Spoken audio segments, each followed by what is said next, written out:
எல்லாருக்கும் வணக்கம்.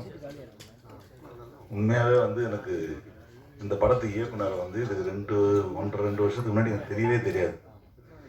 இதே போல் ஒரு ஆடியோ லான்ச்சில் கெஸ்ட்டாக கலந்துக்கிட்டு கீழே இறங்கி போகும்போது கண்ணுசாமிகிட்ட ராமச்சந்திரன் என்கிட்ட ஒரு ட்ரெய்லர் காட்டினார். என்கிட்ட ஒரு ரஃப் கட் பண்ணியிருக்கேன் சார், இதை பாருங்கள் அப்படின்னாரு. அவருடைய பல பிரச்சனைகளுக்கு நடுவில் அந்த என்னை காண்டாக்ட் பண்ண முடியலன்னு என்னங்க நீங்கள் என்னை தேடினீங்க யார் வேணால் கூட்டு சொல்லிடுவாங்க, என் நம்பர் கொடுத்துருவாங்கன்னு அந்த ட்ரெய்லர் பார்த்தேன். ட்ரெய்லர் பார்க்கும்போது அந்த படத்துக்கு போஸ்ட் ப்ரொடக்ஷன் நடக்கலை, நிறைய முடியலை, எதுவுமே முடியாமல் ஒரு ரஃப்பாக ஒரு ராவாக ஒன்று வந்துச்சு. பார்த்துட்டு சரி சார் நீங்கள் எல்லாத்தையும் முடிச்சுட்டு வாங்க, நம்ம எதாவது படம் பார்த்துட்டு பண்ணலாம்னு சொல்லிட்டு போயிட்டேன். அந்த ட்ரெய்லர் அதுக்கப்புறம் நான் போனதுக்கப்புறம் ஒரு இம்பேக்ட் கொடுத்துச்சு எனக்கு. கொடுத்த உடனே நான் அவருக்கு ஃபோன் அடித்து சார் இந்த படம் பார்க்க முடியுமான்னு கேட்டேன். எனக்கும் நண்பர் ராமச்சந்திரனுக்கும் படம் போட்டு காட்டினாரு. எனக்கு ரொம்ப படம் பிடிச்சிருந்தது. ரொம்ப லைவாக ஒரு படம், இந்த மாதிரி ஒரு படம் பண்ணி கிராமத்துக்கு வாழ்க்கையை இந்த அளவுக்கு பதிவு பண்ண விஷயங்கள் நான் பார்த்து ரொம்ப நாள் ஆச்சு. எனக்கு ரொம்ப பிடிச்சிருந்தது இந்த படம். ஸோ அப்புறம் அவரை கூப்பிட்டு இதுக்கு என்ன பண்ணலாம், என்ன பிரச்சனை இருக்குது அப்படின்னா நிறைய விஷயங்கள் பேசிட்டே இருந்தபோது அந்த பிரச்சனைகள்லாம் அவர் முக்கியமான விஷயம் ஒன்று சொல்லிகிட்டே இருந்தார். இந்த படத்துக்கு இளையராஜா சார் தான் மியூசிக் பண்ணணும், அதுக்கு நான் என்ன வேணால் பண்ணுவேன் அப்படின்னு சொல்லிட்டு ஒரு தீர்க்கமான முடிவோட இளையராஜா இருந்தால் தான் இந்த படம் அப்படின்ற மாதிரி விஷயத்தில் அதில் ரொம்ப மெனக்கட்டு இந்த படத்துக்காக அவர் காண்டாக்ட் பண்ணி பேசி இளையராஜா சாரும் இந்த படத்துக்காக அவருக்கு படத்தை பார்த்து கிட்டத்தட்ட அவர் சொல்ல போகிறாரு. எப்படி இருந்தாலும் நானும் சொல்லிடுறேன், ஒரு 13 நாள் ரீரெக்கார்டிங்காக வேலை செஞ்சுருக்காரு அந்த படத்துக்கு. அப்படி ஒரு இன்வால்மெண்ட்டோட அவரும் பண்ணி கொடுத்துருக்காரு. இந்த படத்துடைய ட்ராவல் நான் ஏன் நல்லா இருக்கு அப்படின்னு சொல்கிறேன்னா, உண்மையாகவே எனக்கு என்னுடைய வேலை அது கிடையாது. நான் இயக்குனராக எழுத்தாளராக எனக்கு வேலை இருந்தாலும் இந்த மாதிரி ஏதாவது இண்டிபெண்டன்ட் ஃபிலிம்ஸு, சின்ன படங்கள், அதில் ஏதாவது ஒரு வீக்கான விஷயம் இருந்துச்சுன்னா கண்டிப்பாக அந்த படத்தை ஒரு வெகுஜன மக்கள்கிட்ட கொண்டு போய் சேர்க்கறதுக்கான ஒரு கான்டாக்ட் எனக்கு இருக்குன்ற நம்பிக்கையும், இந்த பிஸ்னஸில் இருக்கிற நம்பிக்கையும் எனக்கு தெரியுன்றதுனால நான் கொண்டு போய் நிறைய பேர் சேர்க்க முயற்சி பண்ணுவோம். அந்த மாதிரி படங்கள் கரெக்டான விஷயம். அந்த மாதிரி படங்கள் டேரெக்டாக போய் சக்தி ஃபிலிம் ஃபேக்டரியில் போய் மாட்டிக்கும் கரெக்டாக. இது மியூச்சுவலாக என்னென்னா, அவர் இந்த மாதிரி படங்களை பார்த்துட்டாங்கன்னா என்கிட்ட சொல்லுவாங்க என்னென்னா, இது சக்தியை நான் பார்த்துட்டாருன்னு. இல்லாட்டா நான் பார்த்துட்டேன்னு சொன்னால் அவர் ஃபோன் அடிச்சு கேட்பார், தலைவா நீங்கள் பார்த்துட்டீங்களா அந்த படத்தைன்னு கேட்பார். ஸோ இது மியூச்சுவலாக இந்த மாதிரி சின்ன படங்களை தேடுறதுன்றது ஒரு மிகப்பெரிய சவால். அதுக்கு பல 100 படங்களை பார்த்து தான் இது மாதிரி ஏதாவது 1-2 யூனிக்காக நம்ம தேட முடியும். இந்த படத்துக்கான இவருடைய உழைப்பு சாதாரணமாக கிடையாது. நான் இந்த 1.5 வருஷத்தில் நான் பார்த்தது, இந்த படத்தை கையில் எடுத்துக்கிட்டு இதை எப்படியாவது நல்லபடியாக கொண்டு வந்துடணுன்ற விஷயத்துக்காக அசாதாரண உழைப்புன்னா கொஞ்சம் நெஞ்சு உழைப்பு கிடையாது. அது மானிட்டரி, அந்த ஃபண்டு ரெடி பண்ணுறது, இல்லை ஃபண்டு கிடைக்கிறதுக்கான முயற்சி பண்ணுறது, இப்படி பல விஷயங்களுக்கு நம்மளும் நிறைய விஷயங்கள் ட்ரை பண்ணாலும் நடக்காமே போயிருந்தது. ரொம்ப போராடி இந்த படத்தை முடித்தார். அப்போ ஒரு நாள் என்கிட்ட சொல்கிறார், சார் ராஜா சார்கிட்ட பேசிட்டேன், அதுக்கு நான் அமௌண்ட்டெல்லாம் ரெடி பண்ணிட்டேன், ரெடி பண்ணி ராஜா சார்கிட்ட போய் பேசிட்டேன் அப்படின்னாரு. எனக்கு ரொம்ப சந்தோஷமாக இருந்துச்சு. ஏன்னா ஒரு இயக்குனர் தான் என்ன செய்ய நினைக்கிறாரோ அதற்கு பண வசதி, வாய்ப்புகள்லாம் நிறைய பேருக்கு நிறைய கிடைக்கும். நான் இருக்கிறது என்கிட்ட இவ்வளோ தான், என்கிட்ட இழக்கிறதுக்கு எதுவுமே இல்லைன்ற நிலைமையில் எல்லாத்தையும் அவர்கிட்ட இருக்கிறது எல்லாத்தையும் இழந்து ஒரு பெரிய செட்டப் பண்ணி இந்த படத்தை கொடுத்தது எனக்கு ரொம்ப பிடிச்சிருந்தது. ஸோ உங்களுக்கும் பிடிச்சிருக்குன்னு நம்புகிறேன். முன்ன பின்ன ஏதாவது முதல் படத்துக்கான நிறைய பிரச்சனைகள் இருந்திருக்கும் இந்த படத்தில். பட் அதையெல்லாம் மீறி ஒரு புதிய அனுபவத்தை ஒரு 10-15 வருஷம் கழிச்சு ஒரு ராவான கிராமத்து படத்தை பார்த்ததுக்கான எமோஷன் உங்களுக்கு இருக்குன்னு நினைக்கிறேன். பார்த்துட்டு உங்களுக்கு கருத்து சொல்லுங்கள், நிறைய பேர் எழுதுங்க. இந்த மாதிரி நிறைய சின்ன படங்கள் 1 கோடி ரூபாய் எடுத்து 3 கோடி ரூபா சம்பாதிச்சா தான் மாபெரும் வெற்றி. 300 கோடியில் எடுத்து 301 கோடி சம்பாதிச்சு பிரயோஜனம் இல்லை. அதை தான் நம்ம எல்லோரும் டைட்டிலில் போடுறோம். ஏன்னா இந்த வருஷத்தில் பார்த்தீங்கன்னா போர்த்தொழில் ஒரு 6-7 கோடி ரூபாயில் எடுக்கப்பட்ட படம். அதோட தியேட்ரிக்கல் கிராஸ் மட்டும் கிட்டத்தட்ட 50-60 கோடி ரூபா. குட் நைட்டு ஒரு 3-3 கோடி எடுக்கப்பட்ட படம். அதோடைய தேட்ரிக்கல் மட்டும் நான் சொல்லுங்கள், மற்ற வியாபாரம்லாம் பற்றி பேசவே இல்லை. தேட்ரிக்கல் கிராஸ் மட்டும் பார்த்தீங்கன்னா அது ஒரு 15 ரூபா கிராஸ் பண்ணியிருக்கும். இதோடைய இன்வெஸ்ட்மெண்ட் எவ்வளோ, அதோட லாபம் எவ்வளோ, இந்த கணக்கு யோசிச்சிங்கனாலே இது எவ்வளோ பெரிய வெற்றி பெற்றிருக்குது. ஆனால் நம்ம 100, 200, 300, 500, 600 தலைப்பு தான் போட்டுட்ருக்கோம். ஆனால் நிஜமாகவே இது அதை விட பல மடங்கு வெற்றி பெற்ற படங்கள் இதெல்லாம். ஸோ தொடர்ந்து இந்த மாதிரி சின்ன படங்கள் ஜெயிக்க தான் நமக்கு வந்து நல்ல நல்ல படங்கள் வர்றதுக்கான வாய்ப்புகள் இருக்குது. ஸோ அதுக்கான குறை நிறைகள்லாம் மீறி இந்த படத்தை சப்போர்ட் பண்ணுங்கள். நன்றி, வணக்கம். மிக்க நன்றி கேபிள் சார். ஏன்னா கேபிள் சங்கர் சாருக்குன்னு ஒரு முகநூல் மட்டும் இல்லாமல் வலைதளத்தில் ஒரு பெரிய ரசிகர் வட்டம் இருக்காங்க. இவர் ஒரு படம் சொன்னாங்கன்னா நிச்சயமாக அது கவனிக்கப்படுகிறது. அப்படிப்பட்ட கவனிப்புனால தான் எங்களுக்கு ஒரு நல்ல அடையாளம் கிடச்சிது. நன்றி சார். அடுத்ததாக நாங்கள் ஆஞ்சனியா பிக்சர்ஸ் தயாரிப்பாளர் கணேஷ் அவர்களை அழைக்கிறோம். ரொம்ப முக்கியமாக என்னென்னா, இந்த படங்களை வந்து நாங்கள் ரிலீஸ்க்கு ரெடி ஆகும்போது ஆஞ்சனியா பிக்சர்ஸ் பார்த்தீங்கன்னா இந்த படத்தை வந்து ஒரு ஆஞ்சநேயர் எப்படி சஞ்சீவி மலையை தூக்கி கொண்டு வந்து சேர்த்தாரோ அது மாதிரி எங்கள் படத்தையே அவர் தான் கொண்டு வந்து சேர்த்தாரு. அவருக்கு ஏன்னா அவர் ஒரு நல்ல ரசிகர். ஏன்னா அவர் இன்னும் நிறைய படங்கள் பண்ணணுன்னு விருப்பமாக இருக்கிறாரு. ஒரு தயாரிப்பாளர் ஜெயிச்சா இன்னும் 4 படங்கள் பண்ணுவாங்க. ஸோ அதனால் சின்ன படம் நல்ல பெரிய படங்களை தவிர நல்ல படம் மக்கள் கொண்டாடுவாங்க. மற்ற படங்களை அவங்களுக்கே தெரியும் ஒரு ஃபர்ஸ்ட் லுக் டீசர் வச்சு பார்க்கும்போது. ஸோ எங்கள் படத்தை வந்து ரொம்ப டைரக்டருக்கு வந்து பெரிய சப்போர்ட்டாக இருக்குது. ரிலீஸ் டைமில் இன்னும் என்ன பண்ணலாம், வேறு எப்படி ப்ரொமோட் பண்ணலாம்னு சொல்லிட்டு சக்தி சாரு கூட இணைந்து இது பண்ணதுக்கு ரொம்ப நன்றி கணேஷ் சார். அவங்க பேசணும். 2 வாரம் பேசுவாங்க.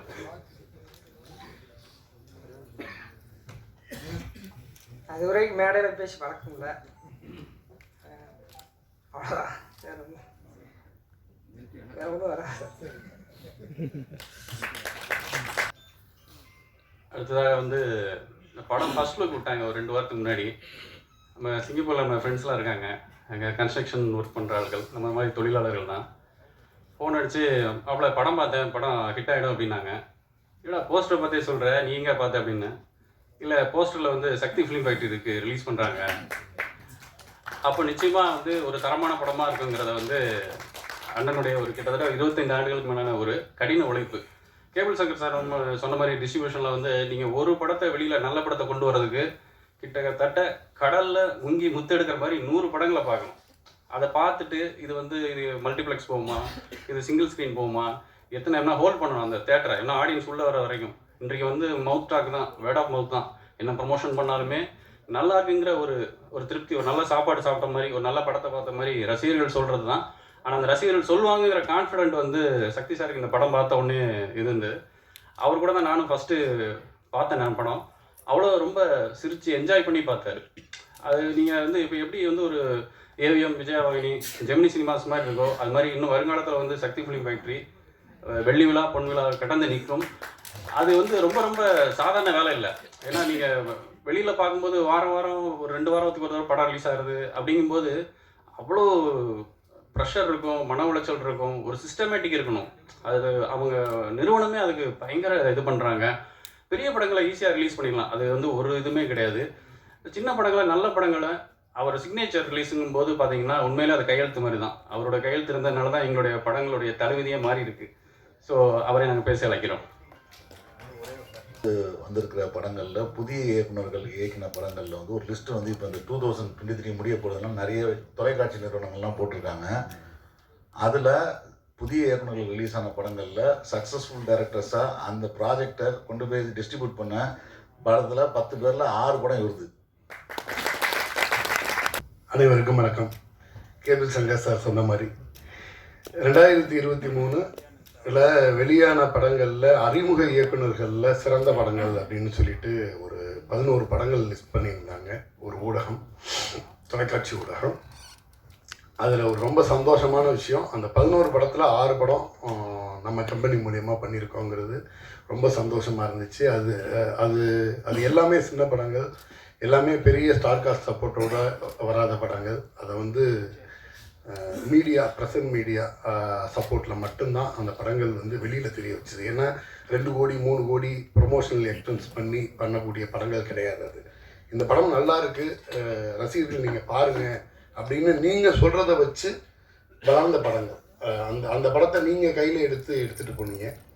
எனக்கு அது மாதிரி ஒரு படம், ஒரு பர்சனல் கனெக்டில் உள்ள ஒரு படம் வட்டார வழக்கு. பேரல் சினிமா இப்போ எனக்கு நான் ஒரு டிஸ்ட்ரிபியூட்டராக ஒரு விநியோகம் பண்ணும் பொழுது முழுக்க அது வர்த்தக ரீதியில் படங்களை விநியோகம் பண்ணிக்கிட்டு இருப்போம். நான் ஒரு தொழிலில் இருந்துக்கிட்டு இருக்கேன்.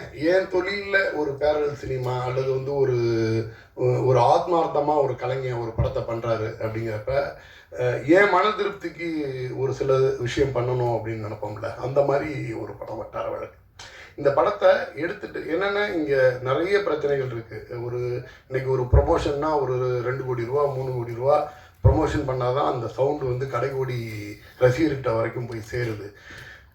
இன்னைக்கு அந்த அவ்வளோ பெரிய பிரமிப்போ அவ்வளோ பெரிய சத்தமோ ப்ரொமோஷனல் சவுண்டோ இல்லாமல் ஆடியன்ஸ் தேட்டருக்கு வர்றதுங்கிறது பெரிய சேலஞ்சான விஷயமா இருக்குது. இப்போ சின்ன சின்ன படங்கள் எடுத்து அந்த படத்தோட ப்ரொமோஷன் பண்ணும்பொழுது கூட நம்ம என்ன பண்ணிடுறோம்னா மேக்ஸிமம் அந்த தயாரிப்பாளர்கிட்ட இப்போ இந்த உங்களோட ப்ரொமோஷன் சைஸ் இது இந்தந்த மாதிரி பண்ணுங்க அப்படின்னு மட்டும் சொல்லிட்டு நம்ம வந்துடுறோம். என்னன்னா அந்த ப்ரொமோஷனல் காஸ்ட்டை தேட்டர்லேருந்து ரெக்கவரி பண்ணி கொடுக்குறதேங்கிறது வந்து ஒரு மிகப்பெரிய சவாலான விஷயமா இருக்குது. இப்போ ஒரு படம் ஒரு 100 ஸ்க்ரீன் போடுறோம்னா சர்வசாதாரணமாக கியூபுக்கு வந்து ஒரு 15 lakhs வந்துட்டு அந்த 100 தேட்டருக்கான அமௌண்ட்டை அவங்க கட்ட வேண்டியிருக்கு. அதுக்கு மேலே சும்மா போஸ்டர் வினைகள் இப்படி வச்சா கூட ஒரு சர்வசாதாரணமாக ஒரு 20-25 lakhs ஒடியாந்துருது. இது வந்து என்னென்னா ஒரு பெரிய அளவு அறிமுகம் இல்லாத ஒரு நடிகர்களையோ பெரிய ஆரவாரம் இல்லாத ஒரு திரைப்படத்தையோ வச்சுட்டு இதை வந்து ரெக்கவரி பண்ணி இதுக்கு ஆடியன்ஸ் உள்ளே வந்தோம்னா படம் பிடிக்குது. ஆனால் அந்த ஆடியன்ஸை உள்ளே கொண்டு வர்றதுக்கு வந்து நம்ம வந்து ஒரு பெரிய சப்தத்தை எழுப்ப வேண்டிய இதில் இருக்கோம். இப்போது இந்த மாதிரி இதில் நம்ம கண்ணுசாமி ராமச்சந்திரன் மாதிரி ஒரு அப்பழுக்கற்ற கலைஞர், எனக்கு வந்து என்ன சொல்கிறதுனே தெரியல. இவர் படம் பார்த்ததுலேருந்து இந்த படத்தில் நான் வந்து இன்வால்வ் ஆகணும், இந்த படத்தில் நான் இன்வால்வ் ஆகணுங்கிறது வந்து எனக்கு வந்து நான் டெய்லி ஒரு படம் பார்க்குறேன். கிட்டத்தட்ட பத்திரிகையாளர்கள் நீங்கள் வந்து ஒரு நாளைக்கு 2 படம் பார்ப்பீங்க, நான் மினிமம் 1 படம் பார்ப்பேன். பார்க்கும்போது எல்லா படத்துலையும் வந்து என்னால் வந்து முழுமையாக அதாவது ஃபினான்ஷியலாக ஈடுபட முடியாது. நான் அப்படி ஈடுபட்டேன்னா என்னால் இந்த வேலையை தொடர்ச்சியாக பண்ண முடியாது. ஆனால் இதை நான் என்ன பண்ண முடியும், இந்த படத்தை வந்து இந்த படத்துக்காக நான் என்ன பண்ண முடியும், அதிகபட்சம் என்னோட உழைப்புக்கான ஊதியத்தை வாங்காமல் இதை பண்ண முடியும். நான் அப்படி தான் இந்த படத்தை பண்ண போகிறேன். நான் அவர்கிட்ட சொல்லலை, ஸ்டேஜில் சொல்லணுங்கிறதுக்காக தான் சொன்னேன். இந்த படம் சார்ந்து இதை வந்து நான் வந்து வர்த்தகமாக எடுத்து பண்ணலை. இந்த படத்தை என் ஆத்ம திருப்திக்காக ஒரு படமாக எடுத்து பண்ணுறேன். நான் சார்ந்த கலை, நான் சார்ந்த சினிமாவில் ஒருத்தர் வந்து ரத்தமும் சதையுமா போராடி ஒரு படம் பண்ணுறாரு. அந்த படத்துக்கு உண்மையாக இருக்கணும் அப்படின்னு அதில் வந்து கிடைச்ச விஷயமெல்லாம் பார்த்தீங்கன்னா ஒரு 3-4 விஷயத்த சொல்லணும். இந்த படத்தை வந்து உங்களில் ஒரு பத்திரிகை நண்பர் தான் எனக்கு வந்து அறிமுகப்படுத்தினார். இந்த படத்தை பாருங்கள் நல்லாயிருக்கும் அப்படின்னு. நான் அந்த படத்தை போய் பார்த்தேன், எனக்கு வந்து அவ்வளோ பிடிச்சிருந்துச்சு. இப்போ நீங்கள் இதுக்கு அடுத்தது பார்த்தீங்கன்னா சின்ன சின்ன விஷயம் நான் வந்து இந்த படத்தை எடுத்து பண்ணணுங்கிறப்ப சுரேஷ் சந்திரா சார், நாசர் சார் இவங்க சொல்லிகிட்டே இருப்பாங்க, நீங்கள் ஏதாச்சும் பார்த்த படங்களில் நல்ல படத்துக்கு சப்போர்ட்டிவாக இருக்கணும்னு நினச்சிங்கன்னா சொல்லுங்கள், கண்டிப்பாக அந்த படத்துக்கு நாங்களும் சப்போர்ட்டிவாக இருப்போம் அப்படின்னு சொன்னாங்க. நான் சொன்னேன், எனக்கு இந்த படத்தோட ப்ரொமோஷனல் பட்ஜெட் இதெல்லாம் ஒன்றும் பெருசாக இல்லை சார். நான் ரொம்ப நாளாக நீங்களும் சொன்னீங்க, நானும் நல்ல படம் வந்தால் கேட்குறேன்னு சொன்னேன். எனக்கு இந்த படம் வந்து இந்த படத்தை சப்போர்ட் பண்ணணும்னு தோணுது, உங்களால் முடிஞ்சால் சப்போர்ட் பண்ணி தருவீங்களான்னப்ப மறு பேச்சே பேசலை, ஈவன் ட்ரெய்லர் கூட பார்க்கல, கண்டிப்பாக நல்ல படத்தை தான் சொல்லுவீங்க அப்படின்னு சொல்லிட்டு இந்த படத்துக்கு எந்த அளவுக்கு ஹெல்ப்ஃபுல்லாக இருக்கணுமோ அவ்வளோ ஹெல்ப்ஃபுல்லாக இருக்காங்க. இன்னொரு டைரக்டர், ஒரு எழுத்தாளர், அவர் வந்து பார்த்திங்கன்னா கேபிள் சங்கர் சார், அவர் வந்து பார்த்திங்கன்னா ஒட்டுமொத்தமாக எல்லா அசிஸ்டன்ட் டைரக்டருங்களையும் ஒன்று திரட்டி அவங்களுக்கு ஒரு ஷோ போட்டு காமிக்கிறதுக்கான வேலையை பண்ணி கொடுக்குறாரு. இதை தவிர்த்து முக்கியமாக இன்னொன்று சொல்லி ஆகணும், ஆஞ்சநேயா பிக்சர்ஸ். அவங்க வந்து என்னென்னா அவர் நான் சந்தித்தப்போ வந்து எனக்கு பிரமிப்பாக இருந்துச்சு. ஏற்கனவே ஒரு படம் பண்ணியிருக்கோம், இன்னொரு படத்தில் வந்து ஒரு 1.5 கோடி ரூபா பணம் உள்ளே போட்டிருக்கேன். இவர் வந்து மற்ற ஒரு பழமுதிர் மாதிரி கோயம்புத்தூரில் ஒரு பெரிய நிறுவனம் வச்சு நடத்திக்கிட்டு இருக்கவங்க, சினிமாவுக்குள்ளே வரணும், நல்ல சினிமா பண்ணணுங்கிறது மட்டும்தான் அவங்களோட எண்ணம். எனக்கு வந்து சினிமா கசப்பான அனுபவத்தை தந்துருச்சு. நான் வந்து ஏற்கனவே வந்து ஒரு படம் பண்ணேன், அது என்னால் முழுசாக பெருசாக பண்ண முடியலை. அடுத்தது ஒரு படம் பண்ணோம், அதுக்கு வந்து ஒரு மேஜர் அமௌண்ட் இன்வெஸ்ட்மெண்ட்டும் பண்ணோம். ஆனால் அது சொன்ன தொகையிலேருந்து மாறி போயிட்டு இருந்ததுனால நான் வந்து இந்த படத்தை நம்ம பண்ண வேண்டாம்னு சொல்லிட்டு அப்படியே ஹோல்ட் பண்ணிட்டேன். இதை தாண்டி எங்களுக்கு வந்து சினிமா மேலே வந்து ஒரு பெரிய இன்ட்ரெஸ்ட் உண்டு, நான் பண்ணணும் அப்படின்னு சொன்னப்போ இந்த படத்தை அவங்க படம் பார்த்துட்டு அவங்களாதான் கண்ணுசாமி ராமச்சந்திரன் சாரோட வந்தாங்க. வரும்பொழுதே நான் இதை சொன்னேன், இது வந்து ஒரு பேரல் சினிமா, இது வந்து ரொம்ப கமர்ஷியல் எலிமெண்ட்லாம் சொல்லணும்னு நினைக்காதீங்க, இது ஒரு நல்ல படம். இந்த படத்தில் வந்து நீங்கள் வந்து ஒரு வட்டார வழக்கு படத்தோட உள்ளே வந்தேன் அப்படின்னு சொல்கிறீங்கன்னா அதுக்கு தகுதியான படம், அதுக்கு நீங்கள் வந்து ரெடி ஆகிட்டு நீங்கள் இன்வெஸ்ட் பண்ணுவீங்களா அப்படின்னப்ப அவர் இன்வெஸ்ட் பண்ணுறேன்னாரு. அப்போ அவர் போனதுக்கு பிறகு திருப்பி ராமச்சந்திரன் சார் உள்ளே வந்தார். சார் ஆல்மோஸ்ட்டு மேஜர் அமௌண்ட்டை நான் தான் போட்டிருக்கேன், கொஞ்சம் ஃப்ரெண்ட்ஸுங்கள்ட்ட அமௌண்ட் வாங்கி போட்டிருக்கேன், என் காசை பற்றியெல்லாம் கவலை இல்லை சார், அவர் ஆஞ்சநேயா பிக்சர்ஸோட அமௌண்ட்டு மட்டும் ஏதாச்சும் ஒன்று ரெக்கவர் பண்ணி எடுத்து கொடுத்துட்டிங்கன்னா போதும் அப்படின்னாரு. சார் இது ஒரு படம், இந்த படத்தை விட எமோஷனாக ஒரு டீம் ஒர்க் பண்ண முடியாது. ஒவ்வொருத்தரும் இந்த படத்துக்காக அவ்வளோ நேரம் அந்த ஒரு வேருக்கு நடுவில் வந்து அப்படியே குட்டிக்கரன் அடித்து நான் கூட திருப்பி கேட்டேன், பின்னாடி எதுவும் பிள்ளை எதுவும் போட்டிருந்தாங்களா வேற எதுவும், இந்த படத்துக்காக அப்படியே இன்னொருத்தர் அந்த மன வளர்ச்சி சார் கொஞ்சம் அப்படியே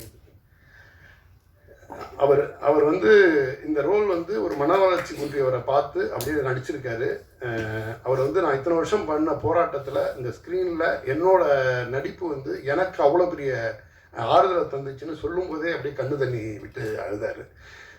பல பேரோட உழைப்பு, உண்மையான உழைப்பு, அவ்வளோ ஸ்ட்ரென்த்தாக நம்ம டூலெட் ஹீரோ, நான் டூலெட்லேருந்தே பயணிச்சுக்கிட்டு இருக்கேன், மிகச்சரியான படங்களை இருந்து எடுத்து பிடிச்சி அதை பண்ணிக்கிட்டு இருக்காங்க.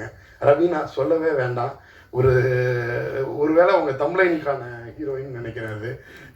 ஒரு மாமன்னன் பார்த்துட்டு அவங்கள வந்து சோசியல் மீடியாவில் என்ன கொண்டாடினாங்கன்னு தெரியும். கிட்டத்தட்ட அதை ஒட்டின ஒரு ரோலு. ரொம்ப அழகாக நேர்த்தியாக யதார்த்தமாக நடிச்சுட்டு போயிருக்காங்க. இது வந்து நல்ல சினிமா. ஒருவேளை நிறைய பேர் ரொம்ப கமர்ஷியல் படம் பண்ணிவிட்டு ப்ரெஸ் மீட்லேருந்து வெளில வரும்போது ஏன் இந்த படமெல்லாம் பண்ணீங்க அப்படின்னு சொல்லி கூட ஒரு சில நண்பர்கள் கேட்பாங்க. அது வர்த்தகம். நல்ல படம் பண்ணணும் அப்படின்னு நீங்கள் கேட்பீங்க. எனக்கு வந்து ஒரு யதார்த்த சினிமா, இது மாதிரி உண்மையான மோட்டிவோடு எடுத்த படங்களை நீங்கள் எழுதுவீங்கல்ல, உங்களுக்கு பிடிச்ச ஒரு படத்தை நீங்கள் எழுதுவீங்கல்ல ரொம்ப ஆத்மார்த்தமாக, அது மாதிரி எனக்கு ஒரு படத்தை நான் டிஸ்ட்ரிபியூட் பண்ணுறேன். இது மாதிரி நிறையா படங்கள் பண்ணணும்னு ஆசைப்பட்றேன். அது வந்து எங்களால் பல கோடி ரூபாயை பணத்தை கொட்டி மிக பிரம்மாண்டமான பொருட்செலவில் ப்ரமோஷன் பண்ணி பெரிய படங்களை எல்லாம் பண்ண முடியாது. கண்டிப்பாக ஒரு கண்ணுசாமி ராமச்சந்திரன் சார் மாதிரி ஆத்மார்த்தமாக ரத்தமும் சதையுமா உள் மனசோட ஒரு படத்தை எடுத்துகிட்டு வருவாங்க. அந்த படத்தை தான் நான் எடுத்துகிட்டு வர முடியும். அதுக்கு ஒரே புகலிடம் ப்ரெஸ்ஸு தவிர்த்து எனக்கு வேறு எதுவுமே கிடையாது. ப்ரெஸ்ஸு எழுதுறதை வச்சு மட்டும்தான் இந்த வட்டார வழக்குங்கிற படத்துக்கு நீங்கள் கொடுக்குற அடையாளம், நீங்கள் கொடுக்குற அட்ரஸ் மட்டும்தான் இத்தனை கலைஞர்களோட வாழ்க்கை. இது வந்து இதாக சொல்லலை, உங்களை நான் வந்து கையெடுத்து கும்பிட்டு கேட்குறேன். இது மாதிரி படங்களுக்கு வேறு வழியே இல்லை, ப்ரெஸ் மட்டும்தான் சப்போர்ட் பண்ணணும். பண்ணுங்கள். இந்த படத்தை எந்த அளவுக்கு நீங்கள் வந்து தூக்கி பிடிக்கிறீங்களோ, நான் வியாபாரம் கலெக்ஷனை எல்லாம் செப்பரேட்டாக விட்டுறேன். இந்த படத்துக்கு நீங்கள் கொடுக்குற அங்கீகாரம் இது மாதிரி வட்டார வழக்கு மாதிரி இன்னும் 10 படங்களை எடுத்து பண்ணுறதுக்கு எனக்கும் உத்வேகமாக இருக்கும். ஒரு பேரல் சினிமா, நல்ல சினிமா வளர்கிறதுக்கும் வாய்ப்பாக இருக்கும். மறுபடியும் கேட்குறேன், நல்லபடியாக இந்த படத்தை சப்போர்ட் பண்ணி கொடுங்க. நன்றி. நன்றி சக்திவேலன் சார். அடுத்த ஒரு சம்பவம் ஒன்று சொல்கிறேன். ஷூட்டிங்கு காலைல 5 மணிக்கெலாம் எழுப்பி கூப்பிட்டு போய் மேக்கப்லாம் போட்டாங்க. சரி, ஃபர்ஸ்ட் ஷாட் ஒரு 6 மணிக்கு ரெடி ஆயிடுச்சு. ராமச்சந்திரன்ட்ட வந்து கேட்குறேன், என்னங்க ஷாட் அப்படின்னோடனே, இல்லை இன்றைக்கி உங்களுக்கு இப்போ ஷாட் இல்லை, ஹீரோயின் எடுக்க போகிறோம் அப்படின்ட்டாங்க. இதுக்கு எதுக்கு எனக்கு 5 மணிக்கெலாம் எழுப்பி கூப்பிட்டு வந்தீங்க அப்படின்னு தெரியல அப்படின்னு. சரி, ஹீரோயின் மாண்டேஜில் ஒன்று அது கிராமம். சரி, நம்ம மந்தையில் போயிட்டு அப்படி பேப்பர்லாம் படிச்சுட்டு அப்படி சுற்றிட்டு வரும்போது பார்த்தீங்கன்னா டைரக்டரும் டோனி ஜானும் உட்காந்து டிஸ்கஸ் பண்ணிட்டு இருக்காங்க. லாங் ஷாட்டு இது பண்ணு பார்த்தா ஹீரோயினே காணும். ஹீரோயின் இல்லாமல் என்ன எடுத்துக்கிட்டு இருக்கீங்க அப்படின்னு கேட்டாங்க. இல்லை அப்படின்னு மேலே பார்த்தா மரத்தில் நின்றுட்டுருக்கேன், வேப்ப மரத்தில் 20 அடியில். எனக்கு பார்த்த உடனே ஷாக் ஆயிடுச்சு. ஏன்னா கீழே பெட்டு கிடையாது, ரோப்பும் இல்லை. ஒரு கையை பிடிச்சிக்கிட்டு பாண்டேஜ் எழுதிட்டாரு. ஒரு தொட்டிச்சி வந்து காலாலேயே ஒரு கிளையை உடச்சிரு அப்படின்னு. நான் என்ன எவ்வளோ ரிஸ்க் எடுத்துக்கிட்டு இருக்கீங்க, ரொம்ப சீக்கிரம் எடுங்க அப்படின்னோடனே அவங்களே தைரியமாக இருக்காங்க, நீங்கள் பயப்படாதீங்க, அதில் இன்னும் 20 நாள் ஷூட்டிங் இருக்கு, நல்ல ஹீரோயின் அப்படிங்கும்போது அவ்வளோ சப்போர்ட்டிவான கேரக்டர். அதுக்கப்புறம் பார்த்தீங்கன்னா கிளைமேக்ஸ்லாம் வந்து அந்த மேக்கப் போடுறதுக்கே கிட்டத்தட்ட ஒரு 4 hours ஆயிடுச்சு. ஸோ இந்த மாதிரியான டெடிக்கேட்டட் ஆர்டிஸ்ட் இங்கே இருக்கிறாங்க நம்ம தமிழில். இப்போ இருக்கக்கூடிய சில குற்றச்சாட்டுகள் இருக்கும். நிறைய பேர் வந்து மேக்கப் மேனு ட்ரெஸ்ஸுக்கு வராங்க, அவங்களுக்கு இவ்வளோ பண்ண வேண்டியதாக இருக்குங்கிற மாதிரி குற்றச்சாட்டுங்கும்போது நமக்கு தமிழ் எழுத, பேச, நடிக்க தெரிந்த கதாநாயகி ரவீனா இருக்காங்க. இவங்க வந்து பல வேலைகளை பண்ணுவாங்க. அவங்களுக்கு கதை பிடிச்சதுனால தான் வந்தாங்க.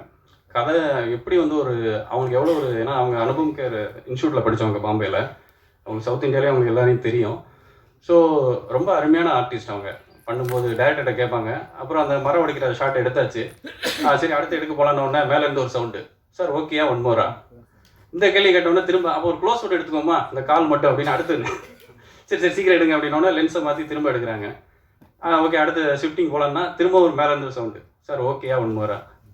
அப்படிங்கும்போது அந்த டேரக்டருக்கு தேவையானது எவ்வளோ இருக்கும். அப்படிங்கும்போது அந்த ரிஸ்க் எடுக்கிற எனக்கு தெரிஞ்சு மரம் ஏறிய ஹீரோயின் வேறு யாரும் இல்லைன்னு நினைக்கிறேன் தமிழில். தமிழை வைக்கிறதுக்கு நல்லா இருக்கும். ஸோ அவங்கள பேச அழைக்கிறோம்.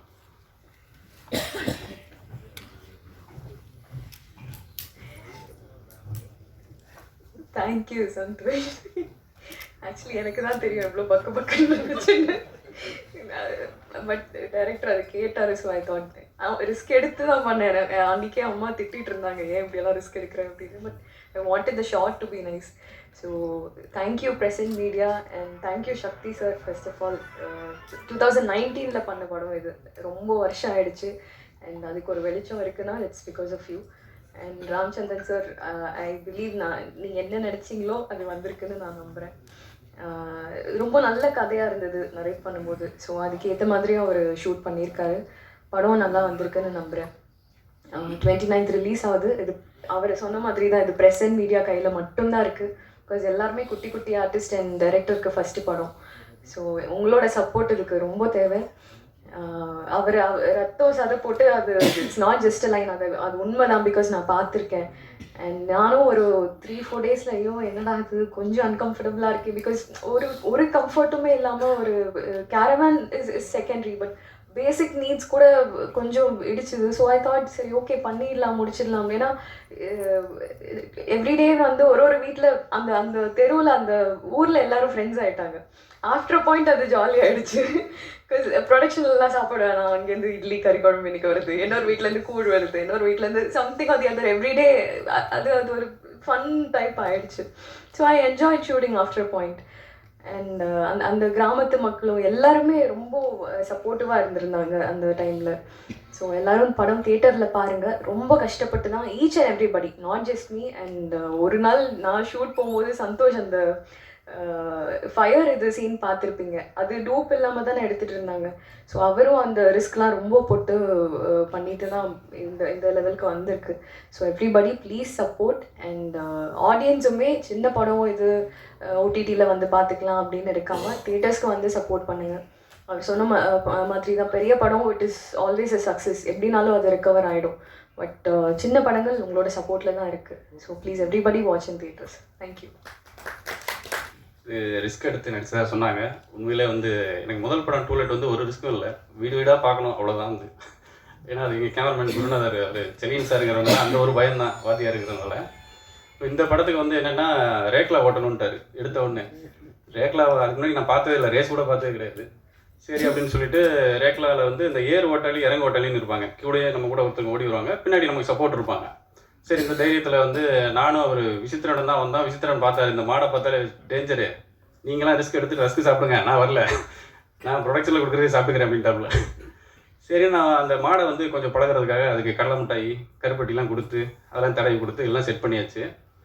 சரி மாண்டேஜஸ்லாம் எடுத்தாச்சு, அந்த ரேஸ்லாம் எடுத்தாச்சு. அப்புறம் நெஞ்சா ரேஸுக்கு கூப்பிட்டு போயிட்டாப்புல ராமச்சந்திரன். போய் மாண்டேஜ் தான் எடுக்க போகிறோம் வாங்க வாங்கன்ட்டாப்புல. டக்குன்னு ஒரு வண்டி திரும்பும்போது ஏறிடுங்க அப்படின்ட்டாப்புல. அது பழகாத மாடு.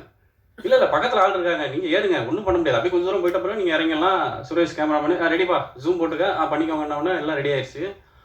வண்டி பார்த்தீங்கன்னா ஒரு 40 கிலோமீட்டர் ஸ்பீடில் போகுது. என்னங்க இவ்வளோ வேகமாக போகுதுன்னு பின்னாடி திரும்பி பார்த்தா பின்னாடி ஆளக்கணும். இதே அப்படி பின்னாடி சைடில் பார்த்தா சைட்லேயும் ஆளக்கணும், நான் மட்டும் தான் இருக்கேன். பின்னாடி ராமனை பார்த்தா இங்கே பார்க்காதீங்க அங்கே பார்த்து ஓட்டுங்க அப்படிங்கிறப்ப.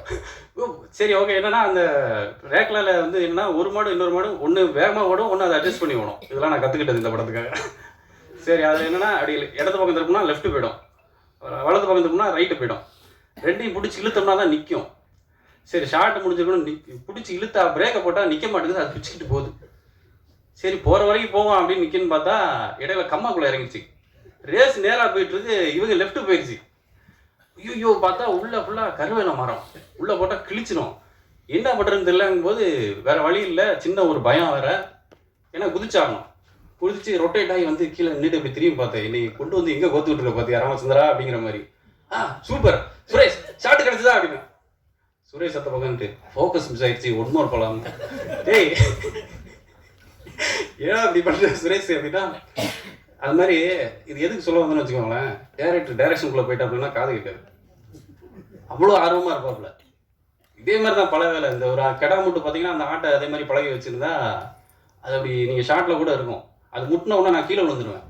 நேராக என் தலைக்கு நேரம் வந்தது, டக்குன்னு எழுந்திரிச்சு ஸ்டாப் பண்ணிட்டேன்.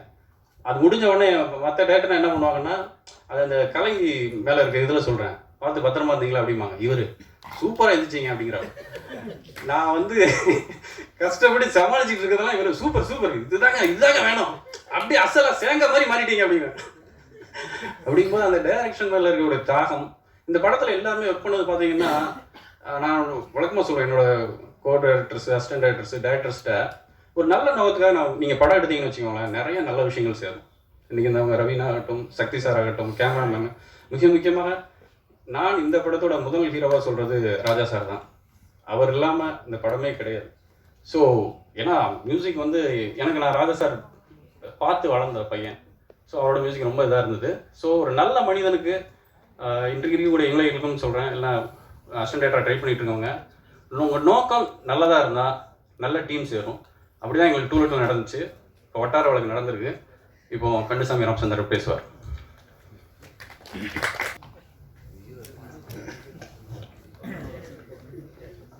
பத்திரிகையாளர்கள் நண்பர்கள் எல்லாருக்கும் ஒரு பயங்கரமான வணக்கம், நன்றி. என்னென்னா ரொம்ப நாள் ஆச்சு சினிமாவுக்கு வந்து. இந்த தாமதம் ஏற்படும் போதெல்லாம், சோறு அதிகமாகும் போதெல்லாம் ஒரு சார்ஜ் ஏற்றணும் அப்படின்னு தோணும் போதெல்லாம் உங்களுக்குள்ளே நான் நடுவில் உட்காந்துருக்கேன் ரொம்ப நாள். அப்போ அந்த ஃபங்க்ஷனில் இருக்கும்போது அது ஒரு மாதத்துக்கு தாங்குவேன். இப்படி தான் இது வரைக்கும் தாக்கு பிடிச்சி வந்தது. அதனால் வணக்கம், நன்றி எல்லாமே உங்களுக்கு சொல்லிக்கிறேன். அடுத்து டெக்னீஷியன்ஸுக்கு வந்தவங்க எல்லாருக்கும் சொல்லணும்னா எப்படி சொல்ல போகிறேன்னு தெரில. ஒரு 1.5 வருஷம் எனக்கு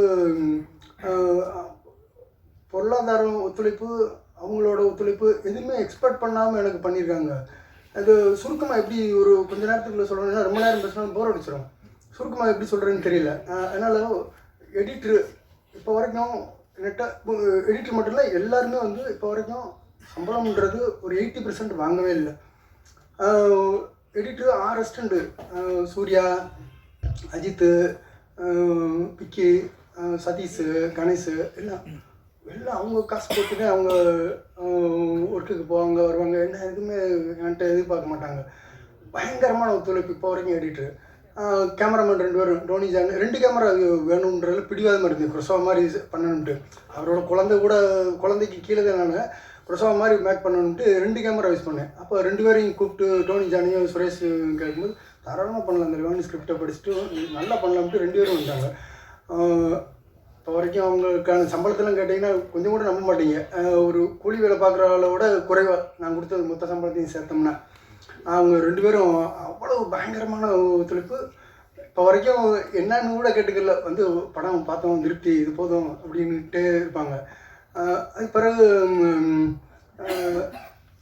முடிச்சுட்டு ட்ரெய்லர் முடிச்சுட்டு ரொம்ப எந்த திசையில் பயணிக்கிறதுன்னு தெரியாதப்போ ஒருத்தர் ஓயாமல் சொல்லிக்கிருந்தாங்க, ஒரு கொஞ்சம் ஒரு லாய்க்கான ஆள் அப்படின்ற 2 3 பேர் எனக்கு அறிமுகமே இல்லையா என்பது சத்யா, விஜய் சத்யா அவர் தான் சொன்னாப்புல.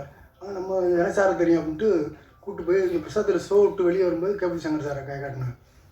அப்போ நான் அந்த ட்ரெய்லர் மட்டும்தான் வச்சுருந்தேன். பார்த்தாங்க, ஸோ மாஸ் ஹோட்டலுக்கு வெளியே தான் பார்த்தாங்க. பார்த்துட்டு அப்படியே பார்த்துங்க, கொஞ்சம் நேரத்தில் அப்படியே சீரியஸ் ஆனாங்க. சரி, ஏதாவது வாய்ப்பு இருந்தால் நான் கூப்பிட்றேன் அப்படின்னாங்க. நான் அங்கேருந்து பிரசாத் ஸ்டுடியோ போகிறக்குள்ள எனக்கு ஃபோன் பண்ணிட்டாங்க. ஒரு 1/4 மணி நேரம் இருக்கும், நான் மெதுவாக போய் டீ சாப்பிட்டு அப்படின்னு போகிறக்குள்ள 1/4 மணி நேரத்தில் கூப்பிட்டாங்க. பார்க்கலாமா படத்தை அப்படின்னாங்க. சார் உடனே பார்க்கலாம், அதுக்கான உங்களை பார்க்க வந்தேன். உடனே அடுத்த நாளே அரேஞ்ச் பண்ணி பார்த்தாங்க. ப்ரொடியூசர் ராமச்சந்திரன் சொல்லி பயங்கரமான ஒத்துழைப்பு கொடுத்தாரு. உள்ளே வந்தார், ஆனால் பணம் மட்டும் கொடுத்துட்டு எந்த எதிர்பார்ப்புனாலும் வெளியே போயிட்டார். நீங்கள் படத்தை நல்லா பண்ணுங்கள், மேற்கொண்டு பணம் என்னால் பரட்ட முடியல, நான் செலவழித்த வரைக்கும் உங்களுக்கு கிஃப்ட் அப்படின்ட்டு அந்த மாதிரி நேற்று ஷோ போட்டோம். அது வரைக்கும் வந்து என்னை சப்போர்ட் பண்ணார். கேபிள் சங்கர் சாரும் அவரும் இந்த போஸ்ட் ப்ரொடக்ஷன் வரைக்கும் அப்படி சார்ட் போட்டு கொடுத்தாங்க. இப்படி காய் நட்டுனா நல்லாயிருக்கும் அப்படின்னு சொல்லும்போது மாணிக்க நாராயணன் காய் காட்டினார் சார். சித்ரா லட்சுமணன் சாரை ஃபஸ்ட்டு காய் காட்டினாங்க. அவர் படம் பார்த்தாங்க. படம் பார்த்துட்டு 2 பேரும் டிஸ்கஸ் பண்ணிவிட்டு சித்ரா லட்சுமணன் சாரும் கபில் சங்கர் சாரும் மாணிக்க நாராயணன் சாரை காய் காட்டினாங்க. ராசா சாருக்கு நல்ல பழக்கம். நீ போனேன்னா அவர் மனசு வச்சிட்டாருன்னா நடந்துடும், ட்ரை பண்ணிப்பார் அப்படின்ட்டு. முன்ன போனால் பழக்கம் இல்லை, சரி இது ட்ரை பண்ணலன்னா குறைஞ்சி போயிடும்ட்டு நேராக மாணிக்க நாராயணன் சார் ஆஃபீஸுக்கு போனேன். காரை விட்டு இறங்கினார். சார் நான் அஸ்டிமேட்ரு, இந்த மாதிரி நானே ஒரு படம் தயாரிச்சிருக்கேன் நண்பர்கள் முயற்சியோட என்பது, இந்த மாதிரி பேக்ரவுண்ட் ஸ்கோருக்காக நிற்கிது அப்படின்னா அவர் அப்படியே பார்த்துட்டு என்ன சொல்கிறேன் நீயே தயாரிச்சு அப்படின்ட்டு சிவா மாடிவான்ட்டு அப்படி கூப்பிட்டு போனார். தம்பி ஒரு விஷயம், ராஜா சார் ரொம்ப படம் திருப்தி இருக்கணும், இந்த பட்ஜெட் படம்ன்றது கூட பார்க்க மாட்டார். ஏன்ட்ட எதுக்கு இதெல்லாம் கூப்பிட்டு வந்துட்டேன்ட்டு சங்கடப்பட வச்சிடாத, அவர் வந்து ரொம்ப நெருக்கமான ஒரு நட்பு எனக்கு அப்படின்னு. சார் நீங்கள் படம் பாருங்கள், பிடிச்சிருந்தால் மட்டும் எனக்கு உதவி பண்ணுங்கள், இல்லைன்னா நான் தொந்தரவு பண்ணல சார் சொல்லிட்டு வந்துட்டேன். அப்புறம் ஃபோன் பண்ணி கூப்பிட்டாரு. கவிஞர் கண்ணதாசன், கண்மணி சுப்புவும், நாராயணன் சாரும் அவங்க ஆஃபீஸில் உள்ள எல்லா ஸ்டாஃபும் ஒரு 12 வயசுலேருந்து ஒரு 60 வயசு வரைக்கும் எல்லா ஸ்டாஃபும் வச்சு அவங்க ஒரு டிவியில் தான் பார்த்தாங்க. படம் பார்த்தோன்னு பிடிச்சோன்னா டக்குன்னு ராஜா சார் ஃபோன் போட்டார். ஃபோன் போட்டு, சார் இது உங்களுக்கான படம், பின்னணி இசை மட்டுமே நம்பி உள்ள ஒரு படம், நீங்கள் உள்ள உங்களோட பின்னணி இசை உள்ளே வந்துட்டால் இந்த படம் உயிர் பெற்றோம் அப்படின்னு. சரி ஒரு நாளைக்கு கூப்பிட்டு வா அப்படின்னு ஒரு 4 நாளில் கூப்பிட்டு போயிட்டாங்க. சார் இதை விட்டுறக்கூடாது வா அப்படின்னு கூப்பிட்டு போயிட்டு ராஜா சார் என்னன்ட்டு பார்த்துக்கு படம் அந்த மாதிரி வட்டார வழக்கு சார் இது முடிச்சிருக்கேன் பின்னணி இசை, சரி கூப்பிட்றேன் அப்படின்னா அவரும் ஒரு மேஜிக் மாதிரி ஒரு 2 நாளில் கூப்பிட்டு விட்டு கண்டென்ட் எல்லாம் ரெடியாக இருக்கேன் பார்க்கலாமா அப்படின்னாரு. பார்க்கணும். உடனே அடுத்த நாள் காலையில் ஞாயிற்றுக்கிழமை ஒரு நாள் காலையில் வர சொன்னார். போய் பார்த்தோம், படத்தை அப்படியே ஃபுல்லாக பார்த்தாங்க. பார்த்துட்டு டக்குன்னு திரும்பி என்னை பார்த்தாரு. நாளைக்கு பேக்ரவுண்ட் ஸ்கோர் ஆரம்பிச்சிடலாம்னாரு. என்கிட்ட 50 நிமிஷம் கூட இல்லை, நாளைக்கு ஆரம்பிக்கலாம்னு சார் சொல்கிறாங்க. அவங்க எஸ் சொன்னது ஆகாயத்தில் பறக்கிற மாதிரி இருக்கு, ஆனால் ப்ராக்டிக்கல்னு ஒன்று இருக்குன்ட்டு நாராயணன் சார் சொன்னேன். இன்னும் இல்லை, ஒரு சின்ன டைம் எடுத்து ஏதாவது முயற்சி பண்ணுவேன், ஏதாவது ரெடி பண்ணிக்குவேன். ஒரு ஸ்டுடியோ சார்ஜ் இப்போ ஒரு 2 சாங் வச்சுருக்க ஒரு அமௌண்ட்டு சார்கிட்ட பேசிட்டு சொல்கிறாரு. சொன்னோன்னா டைம் ஆனாலும் பயப்படாத நான் பார்த்துக்கிறேன் அப்படின்னு சொல்லி அனுப்பிச்சுடுறாரு. நான் என் நண்பர்கள்ட்ட போய் அதில் ராஜா சார் ஃபேன் அதிகமாக இருக்கவங்களா பார்த்து கேட்குறேன். நிஜமாகவே வந்து 30 பேர்கிட்ட கேட்டேன். அதில் ஒரு 16 பேர் வரைக்கும் நோவே சொல்லாமல் ஒரு 20-25 நாளில் எனக்கு கொடுத்துட்டாங்க. கொடுத்தோன்னா அப்புறம் அப்பவும் பார்க்கும்போது அதில் சில பேர் வந்து பாதிதான் கொடுத்தாங்க, இவ்வளோதான் முடிஞ்சுட்டாங்க. அப்போது நேராக ராஜா சார்கிட்ட போய் உட்காந்து மாணிக்க நாராயணன் சார்கிட்ட மூலியமாக போகும்போது சார்கிட்ட போய் தொகை இவ்வளவுதான் வந்துச்சுன்ட்டு ஒரு செக்கை எடுத்து பார்த்தா, அப்போ சாரு ஒரு சின்ன பட்ஜெட்டுக்கான அடிப்படை செலவு மட்டும்தான் கேட்டிருந்தாங்க. அதில் ஒரு 60% நான் கொடுத்துருக்கேன், 40% இல்லை. அப்படியே பார்க்குறாரு, செக்கை பார்க்குறாரு, அப்படியே என் கண்ணை பார்க்குறாரு. கடைசி என் கண்ணை ஒரு ஒரு 30 செகண்ட் பார்த்துட்டே இருந்திருப்பார். சரி எவ்வளோ பேர் வழி அனுப்பிச்சி விட்ருங்க, பார்த்துக்கலாம் அப்படின்னாரு. விழுந்துட்டேன், காலைல விழுந்துட்டேன். கொண்டு வந்து ஒரு 12 நாள் முழுசாக உட்காந்து சாங்ஸு பேக்ரவுண்ட் ஸ்கோர்லாம் சாரு ஒரு தியானம் மாதிரி பண்ணாங்க. ஒரு தெலுங்கில் ஹிட்டான ஒரு மலையாளத்தில் ஹிட்டான ராஜா சாரோட 90s சாங் வந்து எனக்கு எதுவுமே மாற்றாமல் அப்படியே கொடுத்துருங்க அப்படின்னு சொன்னேன். அவருக்கு அவர் சந்தோஷம். ஏன் அப்படின்னு காரணம் கேட்டாங்க. இல்லை சார் இது பீரியடு படம், அது அந்த வாசனையோடு நீங்கள் அப்போ போட்டது அது வேணும், நல்லா சூஸ் பண்ணியிருக்க வா அப்படின்ட்டு. அப்புறம் சின்ன கரெக்ஷன் மட்டும் இப்போ உள்ள தந்தாப்புல சின்ன கரெக்ஷன் மட்டும் பண்ணிவிட்டு அப்படியே பண்ணி கொடுத்துட்டாங்க. அது வட்டாரவளுக்கு என்னன்னைக்கும் ஒரு 4-5 பேருக்கு நன்றி கடனாக இருக்கணும். ஒன்று ராஜா சார், சக்தி அண்ணன், சக்தி ஃபிலிம் ஃபேக்ட்ரி, ரவீனா, சந்தோஷ். உங்களுக்கு வந்து இந்த 4 பேருக்கு வந்து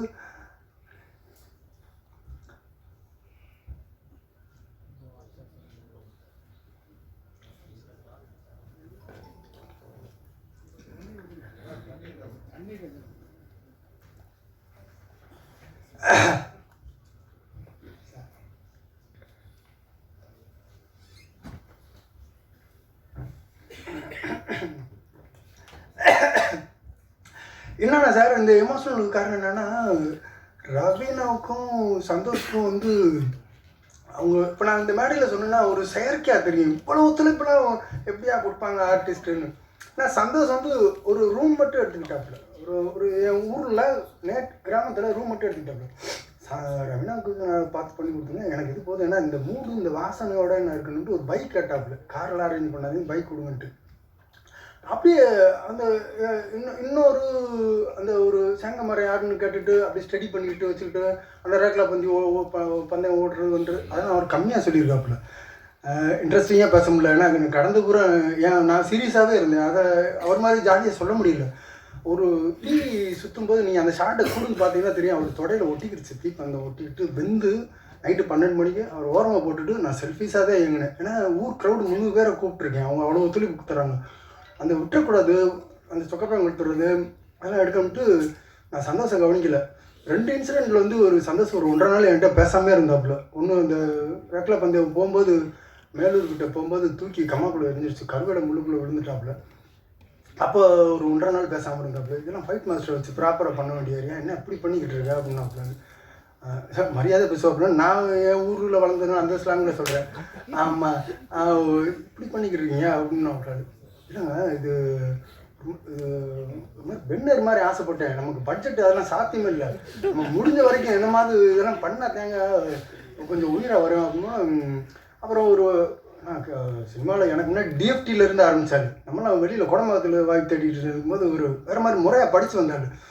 அப்படியே உள்ளே இறங்கிட்டாப்புல. அதில் கேமராமேனுக்கு யாருக்காவது முடியல, உடம்பு முடியல, ஒரு 4-5 நாள் டோனிக்கு உடம்பு முடியல, என்ன வந்துட்டாப்புல. என்னங்க 2 கேமரா காசுலாம் போயிருந்தாங்க, வேலை நடக்குது, நீ தைரியமாக ஆரம்பிங்க அப்படின்னாப்புல. அடுத்த நாள் வேஷ்டி கட்டிட்டு குளத்துக்குள்ளே இறங்கிடுவாப்புல. அவர் கேமராமேன்றது எனக்கு அப்போ தான் ஸ்ட்ரைக் ஆகும். பட்டை கலப்பாப்புல இறங்கி உட்காந்துட்டு இது மாதிரி ஒரு கிஃப்ட்டு, நேச்சுரலான கிஃப்ட்டு அதுவாக வந்து அமைஞ்சிச்சு. அப்படி இப்படின்னு முடிச்சுட்டு படத்தை முடிச்சுட்டு கபில் சங்கர் சார்கிட்ட சார் இன்ஃபார்ம் பண்ண வச்சேன், படத்தை முடிச்சுட்டேன் சார் இன்ஃபார்ம் பண்ணு, என்ன செய்யலாம் அப்படின்னு விட்டாங்க. இந்த மாதிரி பண்ணிடலாம், ரிலீஸ் பண்ணிடலான்னு. சார் ராஜா சார் வேணுன்றது வந்து ஸ்கிரிப்ட் எழுதும்போதே எழுதுனேன். இது சின்ன பட்ஜெட்னுங்களாம் சொல்கிறாங்க, யாரும் நம்பாதீங்க. இது வந்து 8 வருஷம் என்னோடய டைமை போட்டால் பெரிய பட்ஜெட்டு, அந்த டைம் தான் பட்ஜெட்டு. ஏன்னா அந்த டீட்டெயில் பார்த்தாலும் நீ பார்த்துட்டீங்க, உங்கள்கிட்ட போய் சொல்ல முடியாது, டீட்டெயில் பார்த்துட்டீங்க, அவங்களுக்கே தெரியும். அதில் சார்கிட்ட கேட்கும்போது அப்போ ரிலீஸ் பண்ணிடலாம்னு. சார் ரொம்ப பெரிய பட்ஜெட் போட்டு எடுத்திருக்கான், அப்படின்லாம் ரிலீஸ் பண்ணிடக்கூடாது. அதுன்னு இது வந்து சக்தி சார் அவங்க மாதிரியே ஒரு இன்ட்ரோ கொடுத்தீங்கன்னா நல்லா இருக்கு. ஏன்னா சக்தி சாரோட தம்பி புகழ் வந்து என்னோட 15 வருஷம் ஃப்ரெண்டு, அவன் கேமராமேன். அறிமுகப்படுத்த மாட்டேன்ட்டான். ஏன்னா அண்ணன் வந்து ஒரு பிரின்சிபல் வச்சுருக்காங்க, படம் முன்ன பின்னலாம் இல்லை, பேரை கெடுத்துடக்கூடாதுன்றலாம் கவனமாக இருக்காங்க அப்படின்ட்டு புகழ் அறிமுகப்படுத்துறதுக்கு பயப்படுறேன். அப்போது உங்களில் யாருன்னு சொல்ல வரும்போது ஒரு 3 பேர் என்னை கூப்பிட்டு போனீங்க. அங்கே கூப்பிட்டு போய் இந்த மாதிரி பேசி சக்தியன்ட்டு வந்து படத்தை காட்டலாம் அப்படின்னு. ஏன்னா உங்களில் 3 பேரும்போது அவங்கள பிரித்து சொல்லக்கூடாது. நீங்கள் உங்கள் சப்போர்ட் ஃபுல்லாக எனக்கு இருக்குது 15-20 வருஷமாகவே. அந்த 3 பேருக்கு கூப்பிட்டு போய் சக்தியன்ட்ட படத்தை போட்டுருக்காங்க சார். ஏன்னா எல்லா குழந்தையும் வேணுன்ற மாதிரி நீங்கள் எல்லோரும் கொடாங்கி ஒட்டன்னு சதீஷு உங்கள் 3 பேரும் வந்து அதுக்கு காரணம் அவங்கள கை காட்டினது காரணம் கேபிள் சாரும் விஜய் சத்யாவும். அவங்க 3 பேரும் பார்த்துட்டு சரியான இடத்த சூஸ் பண்ணியிருக்கா வாய் அப்படின்ட்டு சத்யானுக்கு போய் படத்தை காமிச்சோம். பார்த்தோன்னே அப்புறம் கடந்து இங்கே வரைக்கும் கைடு, அண்ணன் கைடு எல்லாமே பண்ணி ராஜா சார் இதை முடிச்சுட்டு நீங்கள் வந்தோன்னே உடனே ஆரம்பிச்சிடலாம் சொன்னாங்க. அப்புறம் ராஜா சார் முடிச்சுட்டு வந்தோன்னே அடுத்து ஒரு 30-35 நாளில் கேட்டுக்கிட்டே இருந்தேன். முடிச்சுட்டு போனோன்னே சொன்னேன் படம் முடிச்சுட்டேனே அப்படின்ட்டு. தீபாவளியிலேருந்து 24ஆம் தேதி படத்தை வரும்.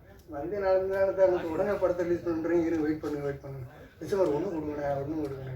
அப்படி ஒவ்வொரு விஷயமா பார்த்து வேறு கணக்கு இருக்குது, என்ன கவனமாக போகணும் அப்படின்ட்டு இந்த தேதியை தேர்ந்தெடுத்து கொண்டு வந்து நிறுத்திட்டாங்க. இவங்கள சுருக்கமாக பேசுகிறேன், சுருக்கமாக பேசிக்கிறீங்க, நிறையா விஷயங்கள் புத்தகம் மாதிரி இருக்குது. அப்புறம் வெங்கடேஷ், விசித்திரன் இவங்கெல்லாம் ஆரம்பகால நண்பர்கள். அதனால் வந்து விஜய் சத்யா, வெரி முருகேசன் இவங்கெல்லாம் இந்த அஸ்டண்டர்ட் ட்ராவல் பண்ணிக்கிட்டு இருக்கும்போது இருந்தே நட்பு வட்டாரம். அதனால் எதுவுமே எதிர்பார்க்க. இந்த ரவீனா சந்தோஷம் வந்து சமீப பழக்கம், 4 வருஷம் பழக்கம். அவங்க வந்து ஆரம்பத்துலேருந்து வந்ததுனால அந்த வீட்டில் படுத்துக்கிட்டாங்க, சாப்பிட்டாங்க, இருக்கிற வச்சு சமாளிச்சுட்டு எதுவுமே எதிர்பார்க்காம முழுக்க முழுக்க எல்லா வேலையும் பார்த்துக்கிட்டு ஒத்துழைச்சாங்க. அதனால தான் இந்த டீட்டெயிலாக எடுக்கும்போது வைக்கும்போது சப்போர்ட் இருந்துச்சு. இந்த ஒத்துழைப்பு இருந்தனால தான். அவன் பிரசன்னான்னு சொல்லி தம்பி ஒருத்தன், அவன் என் படத்துக்கு இது மிகையாக தான் இருக்கு நான் சொல்கிற வார்த்தை, அதான் நிஜம். என் படத்துக்கு என்னை விட காம்ப்ரமைஸே ஆகாமல் பிடிவாதமாக அவனுக்கு வந்து அந்த படத்துக்கு ஸ்டோரி போர்டு அவன் தான் பண்ணேன். படத்துக்கு ஷூட்டிங் எடுத்தது வந்து 57 நாள் பேட்ச் ஒர்க்கோட சேர்த்து. அவன் வந்து 72 நாள் ஸ்டோரி போர்டு வரைஞ்சான். நான் ரப்பாக அப்படியே வரைஞ்சி ஒவ்வொரு ஷார்ட்டாக வரைஞ்சி அப்படியே காட்டினேன்.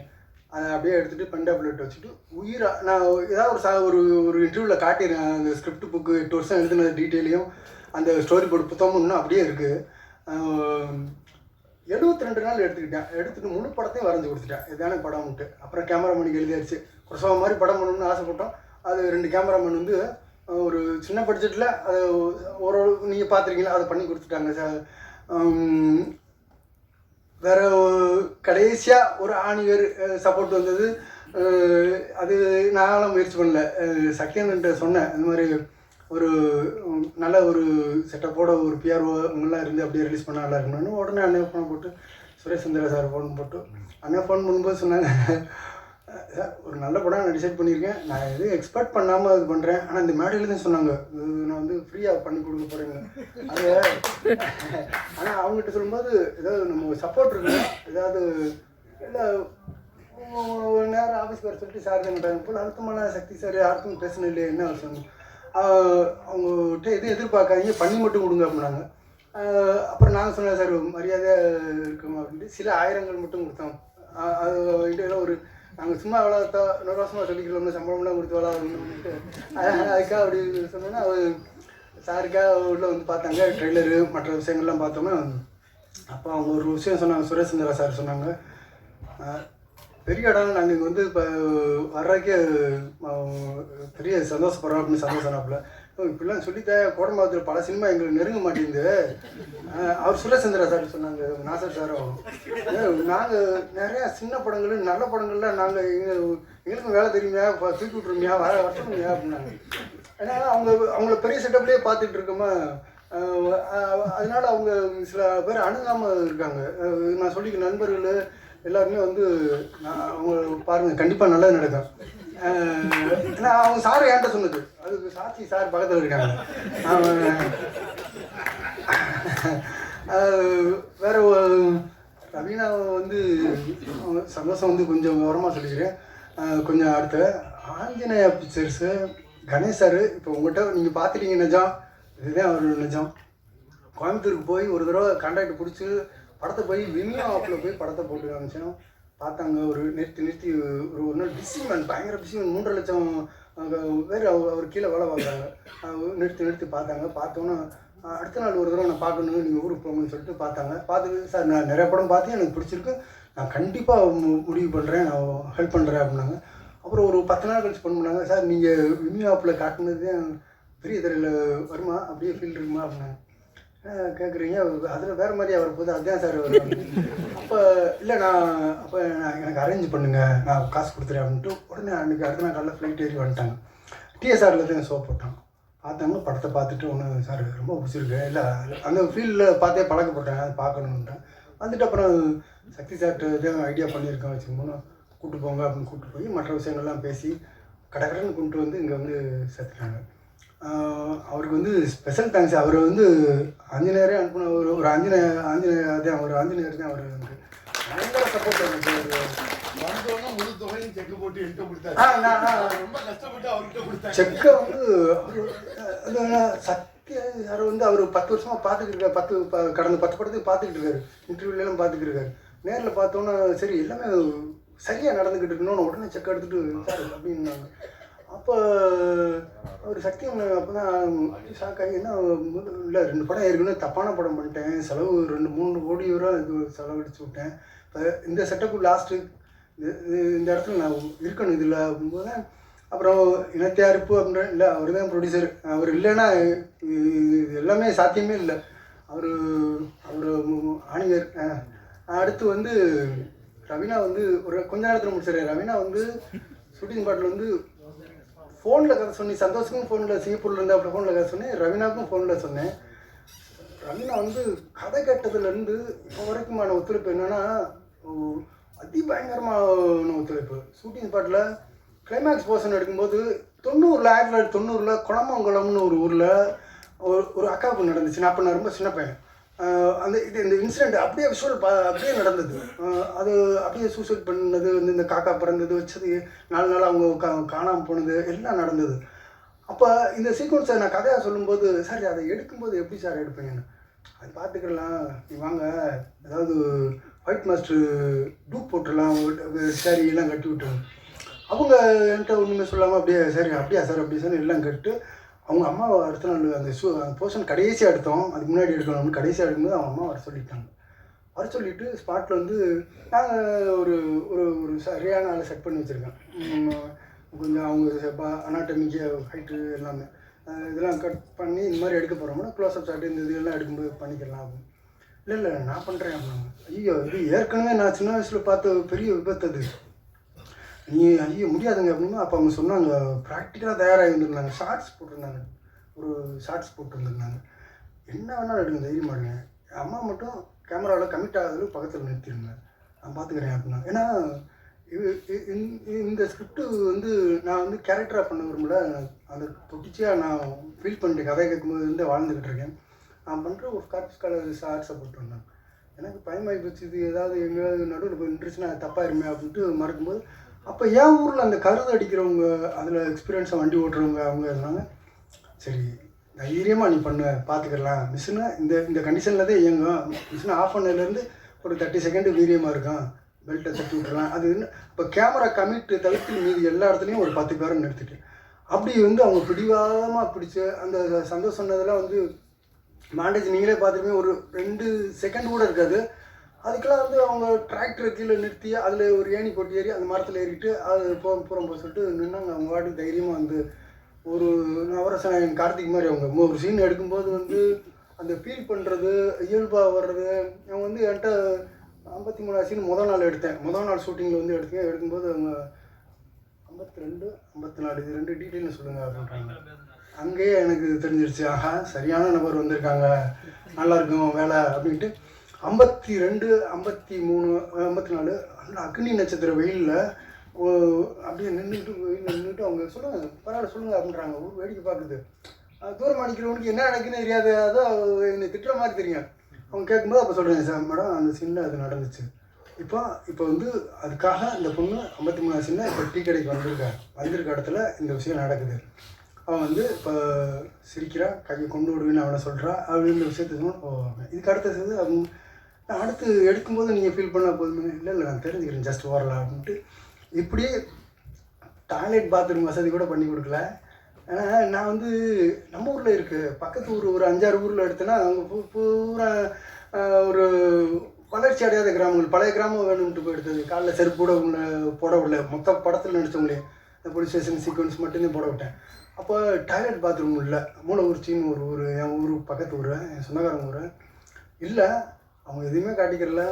அந்த ஊர்லேயே இல்லை டாய்லெட் பாத்ரூம் இல்லை, பூரா ஓப்பன் பிளேஸ் எல்லாமே. அப்போ எப்படி சமாளிச்சுக்கிட்டாங்கன்னு தெரில. ஒரு 7-8 நாள்லாம் வந்து சந்தோஷையும் ரவீனாவையும் வந்து கண்டுக்கிறாம விட்டேன். ஏன்னா நான் வந்து பூசணிக்காய் உடைக்கிற வரைக்கும் நான் அதில் கவனம் வச்சுக்கிறேன். ஏன்னா ஒரு சின்ன சீக்வன்ஸ் எடுக்காமல் விட்டாலும் நான் மாட்டிக்கிறேன், திரும்ப அசம்பிள் பண்ணவே முடியாது இந்த டீமெண்ட்டு. அப்படி செல்ஃபிஷாக தான் நான் இருந்தேன். ஆமாம், அவங்க வந்து ப்ராமிசிங்காக அவங்க கொஞ்சம் கூட என்கிட்ட கோவப்படவே இல்லை. சந்தோஷம் கூட அந்த 2 இன்சிடெண்ட் வந்து தீ தொடையெல்லாம் வெந்தப்போ கோவப்பட்டாப்புல, மாட்டு வண்டியப்போ கோவப்பட்டாப்புல, இதெல்லாம். ஆனால் அந்த கோவத்துக்கெல்லாம் வட்டி முதல்ல சேர்த்து கடுமையாக உழைச்சாப்புல.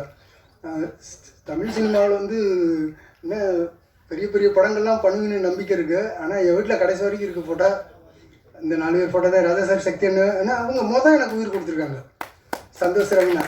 இவங்க இல்லைன்னா கேபிள் சார் இல்லைன்னா சான்ஸே இல்லை, சாத்தியமே இல்லை. அதெல்லாம் இல்லை, நம்ம சொல்லிக்கலாம் ஸ்கிரிப்ட் ரைட்டரு, நான் பெரிய பிரம்மா கிரியேட்டரு, அது இதெல்லாம் சொல்லலாம்.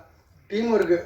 உங்கள் கூட்டத்தில் உட்காந்து 20 வருஷம் எனக்கு எனர்ஜி ஏற்றிக்கிட்டீங்க பார்த்தீங்களா, அந்த டீம்லேருந்து இந்த டீம் வரைக்கும் எல்லோரும் இல்லைன்னா நான் இல்லவே இல்லை. ஏன்னா எல்லாத்தையும் விஷயம் இருக்குல்ல. ஆனால் சப்போர்ட்டுன்றது கிடைச்சா மட்டும்தான் இதெல்லாம் நடக்கும். சப்போர்ட்டுன்றது கிடைக்கலன்னா அந்த விஷயம் ரோட்லேயே சுற்றிக்கிட்டு தெரியும். அதனால் இதுதான் டீம் ஒர்க்கான சினிமா. நான் 1% வேலை பார்த்தேன், மீதி 19% 24 கிராஃப்டில் மீதி 23 கிராஃப்ட்டு நீங்கள் எல்லோரும் கொடுத்த ஒத்துழைப்பு தான். சந்தோஷ் கம்மினா ஷூட்டிங் வரைக்கும் நியாயமாக போய் சொல்லக்கூடாது, ஷூட்டிங் வரைக்கும் ஒத்துழைச்சாங்க. அப்புறம் டப்பிங்கில் ஒத்துழைச்சாங்க. அவங்களுக்கு எக்ஸ்பீரியன்ஸ் இருக்கிறதுனால என் ஊரில் யூனிக்கான வாய்ஸ் எல்லாருமே அதை சொல்லுவாங்க, அவங்கள டப்பிங் விட்டுறாதீங்க, அவங்களே பண்ண விடுங்க அப்படின்னு சொல்லுவாங்க. அப்போ டப்பிங் போகும்போது அவங்கள வீடியோ காலில் பாருங்கள் நீங்கள் சொன்னாலும் இது பண்ணுறாங்க. இல்லை அவங்க ஃப்ளேவர் மாறாமல் இருக்குது, நேட்டிவிட்டி உங்கள் ஸ்லாங்கு, அவங்கள விட்டுறாதீங்க அப்படின்னு சொல்லுவாங்க. ஆனால் சந்தோஷ் இந்த நிமிஷம் வரைக்கும் 10 நாளைக்கு மட்டுமே சூப்பர் ரூட்டில் ஆஃபீஸ் போட்டிருக்கேன். இது வரைக்கும் ஆஃபீஸில் மதுரையில் மட்டும் போட்டிருந்தேன். இங்கெல்லாம் அன்னை சக்தியான ஆஃபீஸில் தான் உட்காந்து வேலை பார்த்துக்கிறது. இப்போ இந்த நிமிஷம் வரைக்கும் நான் எங்கே நிற்கிறேனோ அங்கே சந்தோஷம் ஆஜராகி எனக்கு பாதி ஷேர் பண்ணுறாப்புல. இவரும் என் அண்ணன் பையன் பிரபு 2 பேரும், அவங்க 2 பேரும் என்னை பத்திரமா ரொம்ப டிஸ்டர்ப் ஆகக்கூடாது ரொம்ப பத்திரமா பார்த்து முடித்து இங்கே கொண்டு வந்துட்டாங்க சார். கொண்டு இங்கே சேர்த்து 29ன்னு என் வாழ்க்கையில் முக்கியமான நாளாக்கி உங்கள் முன்னால் நிறுத்திட்டாங்க. காலம் நிறுத்திடுச்சு. இனி குறை நிறைகளோட வீராப்பா உங்கள்கிட்ட சொல்லிட்டு பெரிய பட்ஜெட் படம்னு பொருளாதாரத்தில் ரொம்ப குறைவான பட்ஜெட்டில் சில குறை நிறைகளோடு எடுத்திருப்பேன். அதுக்கெல்லாம் மன்னிச்சு திருவிழாடல் தருமி மாதிரி எவ்வளோ பிள்ளை இருக்கோ அவெல்லாம் அதுக்கு தகுந்தாப்புல அதை விட்டுட்டு மீதி எனக்கு சினிமா மேல் ஆணையாக எனக்கு ஆடியன்ஸோட திருப்தி மட்டும்தான் முக்கியம். வேறு எல்லாமே பணம் இதெல்லாம் இல்லை. ஏன்னா அதெல்லாம் அது வரும்போது அதெல்லாம் சொல்ல முடியாது. என் நண்பர்கள்லாம் எதுவுமே எதிர்பார்க்காம கொடுத்தப்ப நம்ம அதுக்கு ஆசைப்படவே கூடாது. காலம்பூரா நான் அந்த அதுதான் எனக்கு கற்றுக்கிட்டு அந்த படம் எல்லாருக்கும் சப்போர்ட்டாக இருக்கணும். ஆடியன்ஸ்கிட்ட இருந்து இப்போ உங்களில் நிறையா பேர் இன்ட்ரோல்லே ரொம்ப பாராட்டினீங்க. நானும் இன்ட்ரோல் சுமாராக இருக்கும், செகண்ட் ஹாஃப் ரொம்ப நல்லாயிருக்கும், இப்படித்தான் நான் எதிர்பார்த்துக்கிறேன். அப்புறம் செகண்ட் ஹாஃப் முடிஞ்சோன்னா அதெல்லாம் இதில் உண்மையாக சொல்லணும்னா 1-2 இடத்துல என்னோடய குறைகளை கரெக்டாக சுட்டி காமிச்சிங்க. அது படத்தை பாதிக்காதது தம்பி, நீங்கள் தைரியமாக இருங்க அப்படின்னு சொன்னீங்க. 29ஆம் தேதி 2 எஜமானர்கள், பார்வையாளர்கள், படைப்பாளர்கள், நீங்கள் பத்திரிகையாளர்கள், பார்வையாளர்கள், இந்த 2 பேரும் எழுதுகிற தீர்ப்பு தான் வட்டார வழக்கு மைலேஜ் அடுத்தடுத்து நிறைய படங்கள் பண்ணுறதுக்கு சப்போர்ட்டாக இருக்கணும். உங்களோட ஒத்துழைப்பு முள்ளும் மலரும் காலத்துலேருந்து இப்போ வரைக்கும் நீங்கள் கொடுத்த ஒத்துழைப்பில் மட்டும்தான் தப்பிச்சிச்சு. அழகி, ஆட்டோகிராஃப் செய்து உங்கள் முள்ளு மலரும் எல்லா படமும் உங்களோட பார்வைப்பட்டதுனால மட்டுமே தப்பிச்சிச்சு. அதுக்கான உதாரணங்கள் தமிழ் சினிமாவில் பத்திரிகை வாயிலாக ரெக்கார்டிக்கலாக இப்போ வரைக்கும் பார்க்கலாம், எதில் வேணாலும் பார்க்கலாம். அவ்வளோ விஷயங்கள் இருக்குது. இது வேறு யார் சப்போர்ட்னாலையும் அந்த பல லெஜெண்டுகள் வரவே இல்லை. அதனால் இது எந்த மாதிரி சினிமான்னு தெரில. ஆனால் உங்கள் சப்போர்ட்டை மட்டும் எங்கள் யூனிட்டி சார்பாக வேண்டி விரும்பி கேட்டுக்கிறேன். வேறு யார் பேராவது விட்டுருந்தா எடுத்துக்காதீங்க. ஏன்னா உங்கள் சினிமா, நான் பேரை விட்டால் அது ஒன்றும் வருத்தப்பட மாட்டேங்க.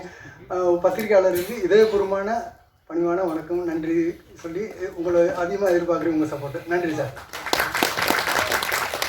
அவருக்கு 6 பேர் படத்தில் இருளாயி, ஊதல், கஞ்சா குடிக்கி, கருப்பியா, சேங்கமரம், கருப்பியான்ற சேங்கமரம். இப்போ உங்கள் முன்னால் அவரோட எக்ஸ்பீரியன்ஸை உங்கள் முன்னால் இதே பொறுமை எடுத்து வைப்பார். அவரை நான் அழைச்சிக்கிறேன்.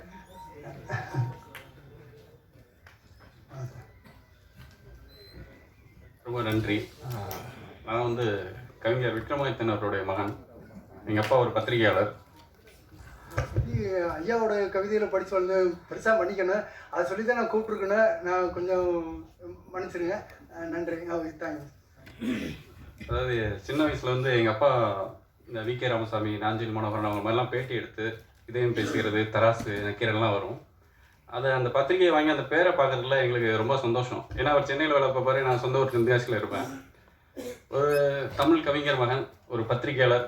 அப்போது இப்போ இருக்கிற மாதிரி கிடையாது, பெரிய சவாலான வேலை. அங்கேருந்து ஒருத்தர் ஹீரோவாக இருக்கேங்கிறது வந்து எனக்கு பெருமையாக இருக்குது, ரொம்ப சந்தோஷமாக இருக்குது. நான் வந்து எல்லாருமே வந்து இன்றைக்கு நான் சினிமாவை நான் எப்படி பார்ப்பேன்னா வெறும் வசூலாக பார்க்க மாட்டேன், நம்பர்ஸ் கிடையாது. இந்த படம் இன்னும் ஒரு 10 வருஷம் கழிச்சு 100 வருஷம் கழிச்சு நிற்குமா, அந்த படத்தில் நம்ம இருப்போமா அப்படிங்கிறது தான் என்னுடைய முயற்சி. அதை எனக்கு கற்றுக் கொடுத்தது வந்து எங்கள் திரைப்படக் கல்லூரி மற்றும் செலியன் சார். இன்றைக்கி நான் இப்போ பேசுகிறதுக்கு மிக முக்கியமான காரணம் வந்து ஒரு நடிகனாக செலியன் சார் தான். அவருக்கு நான் இந்த நேரத்தில் என்னோடய மனப்பூர்வமான நன்றியை சொல்லிக்கிறேன். இந்த கதை வந்து நான் ஒரு பர்மாவுக்கு லொக்கேஷன் பார்க்க போயிருக்கும்போது தான் இவர் ஸ்கிரிப்ட் அனுப்பிச்சார். அங்கே பீலிக்கான்னு ஒரு இடம் இருக்குது, தமிழர்கள் வாழ்கிற இடம். அங்கே தான் அங்காள பரமேஸ்வரி கோயில் இருக்குது. இவர் இங்கே பூஜை போடுறாரு, இங்கே குலதெய்வ கோயிலில். நான் அங்கே அங்காள பரமேஸ்வரிக்கு அங்கே பூஜை போடுறேன். ரொம்ப மனதுக்கு நெருக்கமான கதையாக இருந்துச்சு. சொன்னார், இது ஒரு ஹீரோ பேர் சொல்லி சொன்னார், இந்த கதை இந்த இவர் தான் நினச்சி எழுதுனேன் அப்படின்னாரு. இது தாங்குவாங்க, இந்த பாடி தாங்குமா இந்த ஃபைட்டுக்கு, இந்த ரெகுலர் ரிலீஸ்னேன். இல்லை நீங்கள் வாங்க எக்ஸ்பிரஷனில் கொண்டு வந்துடலாம் அப்படின்னாரு. இப்போ நிறைய பேர் சொன்னாங்க படம் பார்த்துட்டு ஆக்ஷன் உங்களுக்கு ஒர்க் அவுட் ஆகிருக்கு. ஏன்னா பொதுவாக வந்து இந்த யதார்த்த சினிமாவில் இருக்கும்போது கமர்ஷியல் சினிமா இல்லை இந்த ஆக்ஷன் லவ் சீக்வன்ஸ்லாம் கூப்பிட மாட்டாங்க, ஒரு பிராண்டடாக அப்படி இது பண்ணுவாங்க.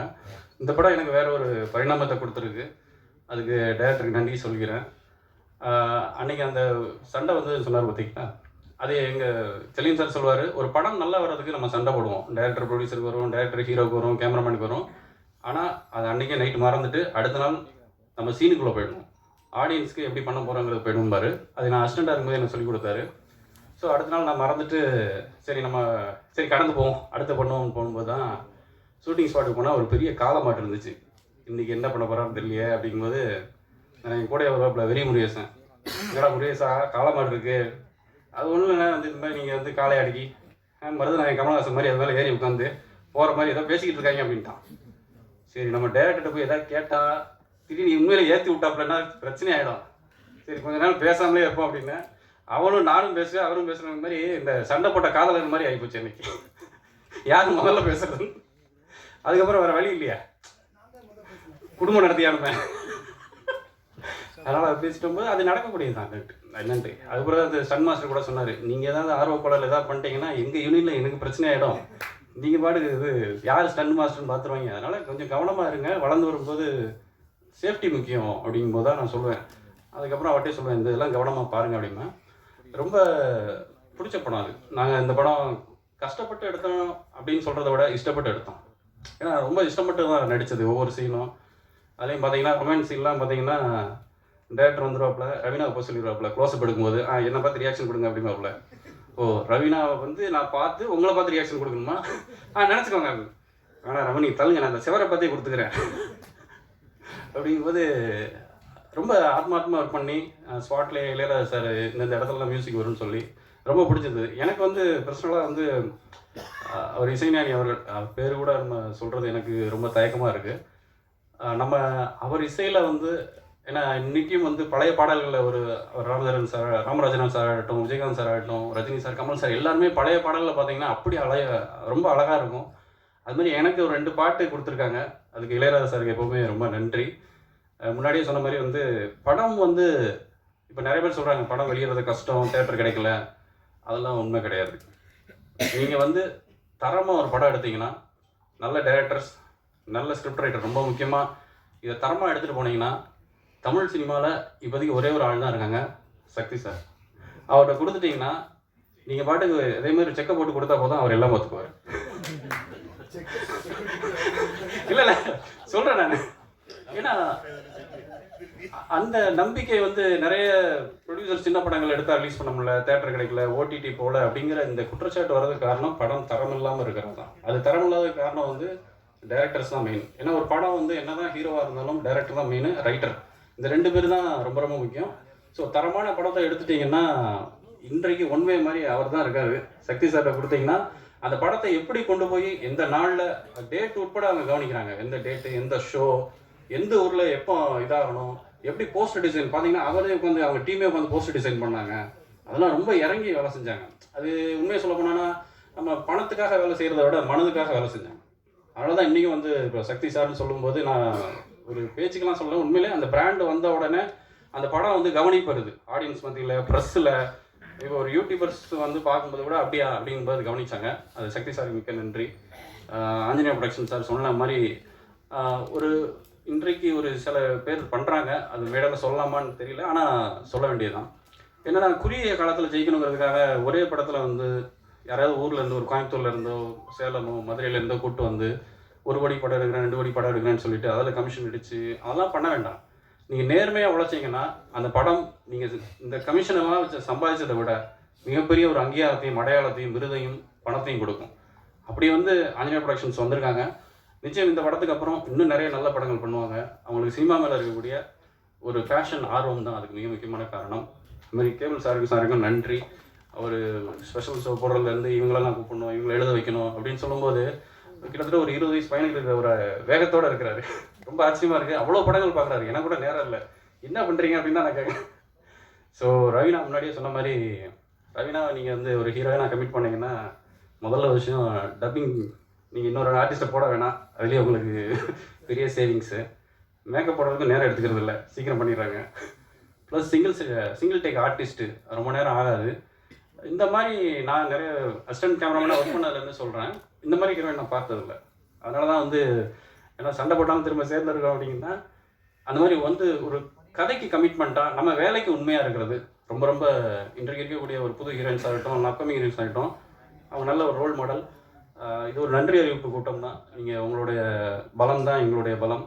மற்றபடி கூட இருந்த வந்து இவர் தம்பியை பற்றி சொல்லி ஆகணும். ராமச்சந்திரனோட தம்பி கணேசா, அவர் கோ ப்ரொடியூசரு. இவர் இங்கேருந்து ஃபோன் அடிப்பாப்புல சென்னையிலேருந்து, டேய் கணேசா வந்து ஒரு 50,000 ரூபா வேணும்டா அப்படின்னா கட் பண்ணால் அங்கே புல்லட் இருக்காது, 50,000 ரூபாய் அக்கௌண்ட்டில் இருக்கும். இந்த வடிவேல் காமெடி மாதிரி. அப்புறம் டேய் கணேசா ஒரு 2 லட்ச ரூபா வேணும்னா அங்கே ஆட்டோ இருக்காது, இவர் அக்கௌண்ட்டில் இருக்கும். ஸோ அந்த மாதிரி ஒரு குடும்ப படம், அவங்க வீட்டிலே சமைச்சாங்க, ஒரு ஆர்கானிக் படம். சக்தி சார் சொன்ன மாதிரி அவங்க குடும்ப வீட்டிலே சமைச்சோம். தோடநேரி மக்களுக்கே நன்றி சொல்லணும்.